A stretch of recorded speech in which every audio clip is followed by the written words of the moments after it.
Parceros, la revalorización del mercado cripto en los últimos 8 días ha sido bárbara, no lo vamos a negar. La capitalización total del mercado cripto ha subido más o menos un 25%, más de medio trillón de dólares. Pero esa subida, con todo lo que hemos visto con Bitcoin, ese pump tan impresionante que le metieron a Ethereum en los últimos 5 días, ya podemos considerar que esto es insostenible porque he visto algunos posts de algunas personas en redes sociales que ya están shorteando el mercado porque les parece muy loco lo que ha pasado en estos últimos días.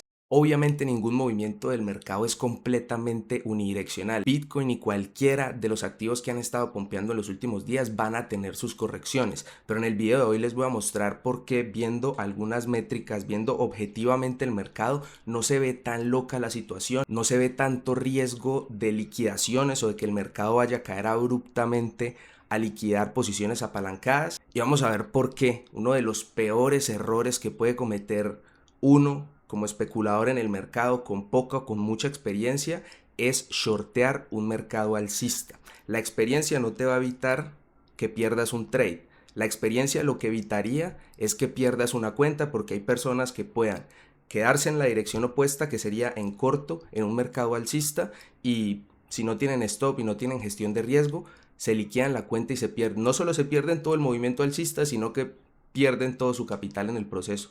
Entonces es un error que no vale la pena cometer. Yo personalmente, a pesar de que creo que esta vaina puede seguir subiendo, no voy a comprar Bitcoin obviamente en este punto, y lo que quiero compartir con ustedes el día de hoy son cuáles las zonas de compra o de potencial compra que yo voy a tener para apalancar la posición existente que ya tengo con Bitcoin, que todavía prácticamente no he vendido nada. En un video aparte voy a hablar de Ether para revisar a detalle cómo le ha ido a ese trade con opciones que compartí hace más o menos unos 15 días, 20 días casi, y el resto de altcoins las vamos a estar revisando en el transcurso de la semana en los directos que hacemos en la apertura de la bolsa americana. Entonces espero que me puedan acompañar hasta el final. Recuerden que el link de Discord está ahí abierto para todo el mundo en la descripción, y sin más preámbulos, empecemos con el análisis.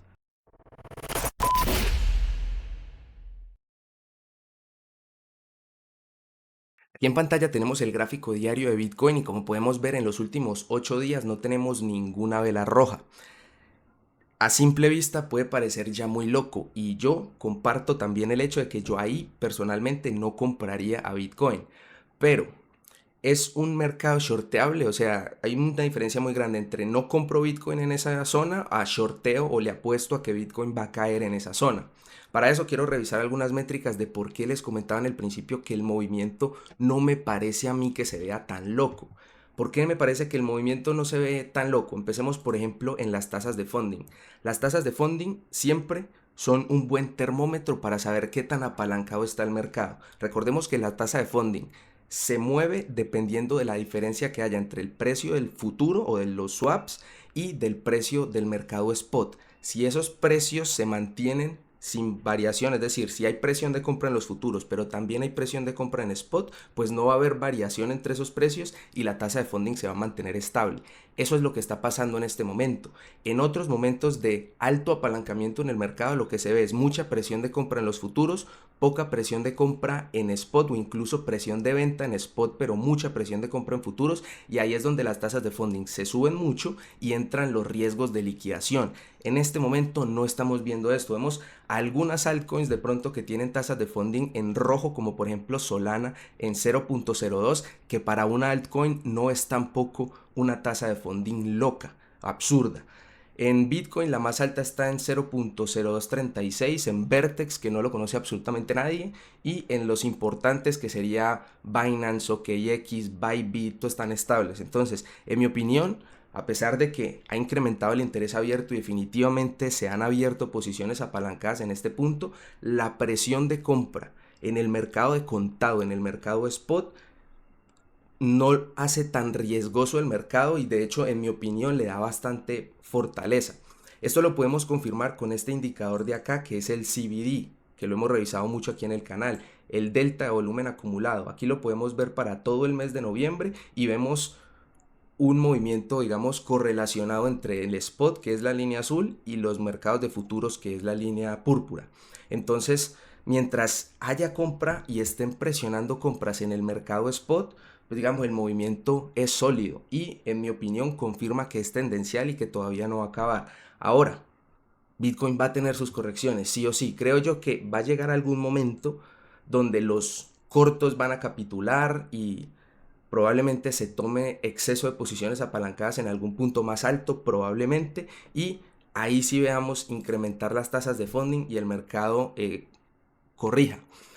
En cuanto a mis zonas de compra, por el momento quiero abrir el mercado de futuros y revisar el gap con el que abrimos la semana pasada. ¿Por qué? Porque es un gap relevante. Desde hace mucho tiempo no teníamos un gap tan grande y si bien los gaps no son una garantía que se cierren o de que se cierren en el corto plazo, pues bueno, nos da una zona de interés para la semana que en este caso serían los $77,000.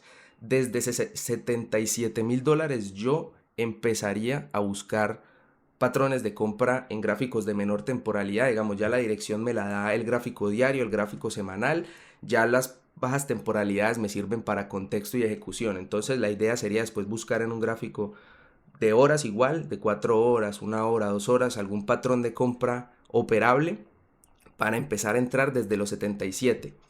La idea aquí es hacerlo con una buena gestión de riesgo que me permita, obviamente, no tener riesgo de liquidación en ningún momento, pero tener la oportunidad de hacer dos compras. ¿Por qué? Porque 74,500 también me parece una zona importante en el precio. Ya me parece que está muy lejos y como no tenemos el mercado sobreapalancado, veo difícil llegar a esos 74,500, pero en ese punto creo que el retroceso ya sería lo suficientemente atractivo en un gráfico diario y dentro de una tendencia alcista como para buscar una posición no de corto plazo, sino probablemente swing que dure algunos días o incluso un par de semanas. Entonces, esa sería como mi análisis con BTC, mis dos zonas, 77 y 74. Creo que, como les dije, no hay una garantía de que el mercado vaya a liquidar o vaya a buscar alguna de esas zonas, por eso tampoco tengo pensado vender del Bitcoin que conservo como inversión y tampoco lo estoy shorteando, o sea, todavía no lo estoy protegiendo, no veo la necesidad tan evidente de protegerlo. Si hay un retroceso de corto plazo, creo que más bien sería para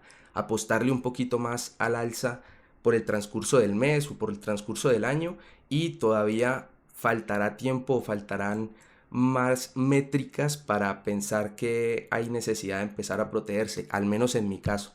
Entonces, recuerden que yo estoy revisando constantemente el carry de Bitcoin, está en un 15%, llegó a tener un pico en el 17% y más o menos me empieza a preocupar cuando llegue a un 30%. ¿Por qué? Porque ahí fue donde marcó el tope en marzo. Entonces en un 30% de carry, ya ahí yo empezaría a pensar en proteger mi posición, mirar a ver si con opciones, mirar a ver si con futuros o mirar a ver si simplemente recortando exposición y tomando ganancias de lo que tengo en spot. Entonces ese es mi análisis con BTC. Cualquier pregunta, cualquier comentario, totalmente bienvenido. En el Discord me gustaría que lleguen porque la idea es que se vuelva dinámico. Ustedes dicen, ve, revisa este activo, cuáles son los soportes, las resistencias, pues, y brindar el análisis para que cada uno de ustedes se forme algún plan de trading y para que busquemos activos importantes o activos con potencial ahí en comunidad. Entonces la invitación está ahí. Recuerden que el dedito arriba le ayuda muchísimo, muchísimo al canal, a la visibilidad. Espero honestamente que este mercado alcista les traiga muchas ganancias, pero háganlo con cuidado, no se sobreapalanquen y si toman una mala decisión, no dejen que esa mala decisión los lleve a quemar la cuenta. Asuman la pérdida, plantéense un stop loss máximo y operen a partir de ahí, controlando el drawdown y las ganancias llegarán después por añadidura. Cuídense y nos vemos en una próxima oportunidad.